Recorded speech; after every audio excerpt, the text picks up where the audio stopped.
Jumpa lagi dengan aku Rana. Di video kali ini adalah yang part kedua cerita si Mbak Fitri yang kemarin ya, yaitu TKW Hongkong yang dia itu menggarong atau menyolong duitnya si majikan ini sampai 80.000. Dia bekerja sebagai overstay ya selama 3 minggu di tempat majikannya. Nah, di sini si Mbak Fitri ini diduga adalah korban scammer ya guys. Yaitu diketahui bahwa aliran dana si Mbak Fitri ini selama yang dia itu transfer ke suaminya setelah ditelusuri di alamat Kendal Kebon Agung RT 2 RW 1, si Mbak Fitri ini berstatus cerai hidup. Berarti dia itu udah nggak punya suami alias janda ya. Artinya terus di kampung halamannya info dari temannya ini sudah pernah dipinjami uang untuk pengobatan si suaminya. Ternyata si Mbak Fitri ini menjalin hubungan dengan cowok pelayaran yang diduga adalah scammernya itu. Terus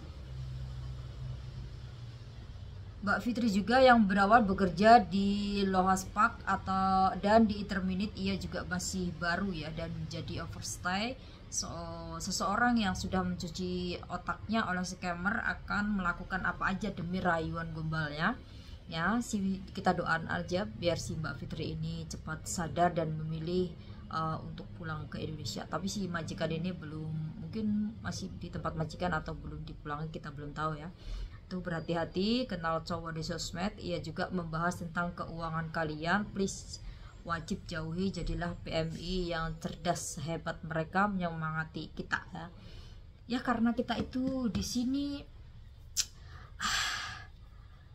kadang nggak tahu juga ya. Kadang kalau kita ada kenal cowok yang namanya kita udah pernah mengalami kegagalan rumah tangga ya kan.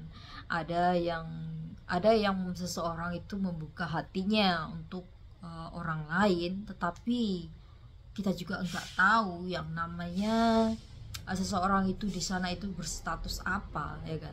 Entah itu dia orang cuman modus atau benar-benar kita juga wallahu alam ya kan. Ya ternyata si Mbak Fitri ini ternyata dia itu memang udah di apa namanya kayak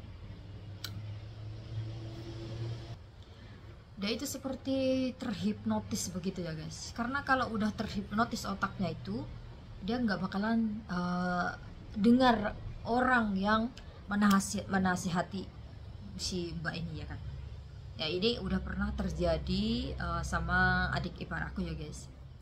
Dia kejadiannya itu Idul Fitri kemarin. Nah si adik kandung aku ini dia itu ada mengirim uang ya kan untuk apa namanya modal untuk bangun rumah ya kan. Karena si istrinya yang di rumah dia itu ada di telepon yang tidak dikenal seperti itu. Dia ditelepon disuruh mengirimkan sejumlah uang 20 juta ya kan. Karena 20 juta udah ditransfer, terus dia itu sampai kurang, dia minta uang lagi, minta transfer, dia sampai pinjam ya kan. Sampai dia itu ditampar sama ibunya. Dia itu tetap nggak sadar guys. Dia sampai pinjam sama rentenir juga ya kan. Dia pinjam 5 juta sama rentenir. Setelah teleponnya dimatikan ya kan. Setelah dimatikan, nah itu dia baru sadar. Nah itu terhipnotis. Mungkin kalau si Mbak ini dia scammer ya kan. Scammer dia itu seperti kita itu dibikin dibikin nyaman dulu ya kan. Dibikin nyaman seperti itu.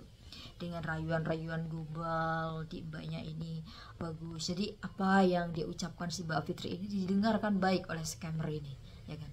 Didengarkan baik-baik kayak gitu. Lama-lama si mbaknya ini dia kayak gini. Itu biar bagaimana caranya si mbak ini mengasih duit sama pacarnya itu ya kan. Seperti itu ya guys. Nah itu si mbaknya itu bagaimana dia itu biar kelihatan cantik kayak gitu. Dia itu seperti kayak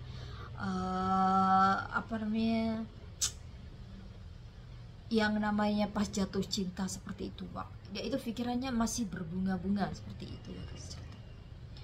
Ya namanya kita juga masih di fase-fase bucin-bucinnya lagi jatuh cinta, itu memang kita nggak bisa nggak bisa berpikir secara logika, walaupun kita itu tahu orang itu, ya kan, orang itu yang mencuci otak kita itu memang nggak bisa di ini guys. Kalau bener-bener kita itu udah terperosok, ya kan, udah benar-benar kita itu tidak bisa ini, dia baru akan kelihatan aslinya seperti apa, ya kan.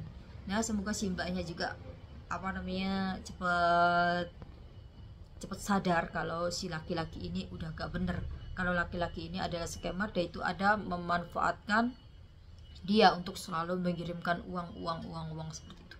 Jadi untuk teman-teman yang lain di sana, kalian itu harus benar-benar selektif ya, mencari pacar atau pengganti pasangan kalian yang sebelumnya. Apalagi kalian itu sini adalah TKW overstay, itu sangat-sangat aduh, kalau udah seperti ini kalian sendiri kan yang rugi akhirnya. Tapi untungnya si majikan juga dia udah tahu statusnya kalau si mbaknya ini overstay, mungkin dia akan langsung dipulangkan aja kan, karena dia juga serba salah ya. Si majikan ini dia itu mempekerjakan overstay, dia nggak bisa melapor. Kalau si majikannya melapor, dia juga akan terkena denda juga, dan serba salah si majikannya. Mungkin nggak tahu, mungkin permasalahannya akan selesai kalau mbaknya ini adalah pulang Indo saja seperti itu ya kan. Tapi ya udah gimana lagi, udah sebanyak itu ya, 3 minggu, selama 3 minggu 80.000 itu kalau dikuruskan itu sekitar 16 juta lebih ya, atau 17-an seperti itu kalau kursnya tinggi ya kan.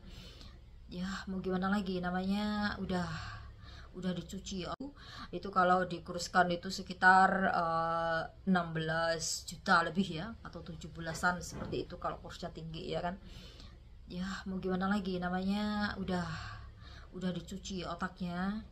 Itu kalaupun dihipnotis itu nggak bakalan sadar. Tapi ini scammer ya, scammer itu dia itu memang nggak bakalan sadar gimana kalau kita itu belum bener-bener apa namanya yang mendapatkan apa, kalau kita dipulangkan seperti itu. Terus si scammernya ini udah nggak mau lagi karena udah nggak ada uang masuk dari si Mbak Fitri ini. Itu dia bakalan akan tahu gitu, dia bakalan akan berubah pikirannya seperti itu guys. Jadi yang namanya scammer juga itu hati-hati. Tapi 3 minggu itu udah termasuk lama ya kalau dia itu. Tapi belum tahu juga sih dia itu berapa lama hubungan si mbaknya ini ya kan. Wallahu alam. Kita doakan yang terbaik saja sih, semoga si mbaknya juga cepat sadar ya kan. Dan kita juga sebagai TKW di sini harus hati-hati memilih pasangan. Jangan sampai ya kayak gini, dia ngakunya pelayaran, nah ternyata dia itu adalah scammer. Sekarang memang lagi sulit-sulitnya mencari uang ya guys. Mereka itu memanfaatkan kita, bagaimana biar dia itu nggak kerja tetapi dia itu uangnya selalu mengalir kayak gitu. Oke, gitu aja guys, semoga bermanfaat. Dan untuk teman-teman yang di perantauan juga, kalian harus tetap hati-hati mencari pasangan seperti itu ya guys, biar nggak terjadi lagi seperti Mbak Fitri ini. Oke guys, gitu aja, bye.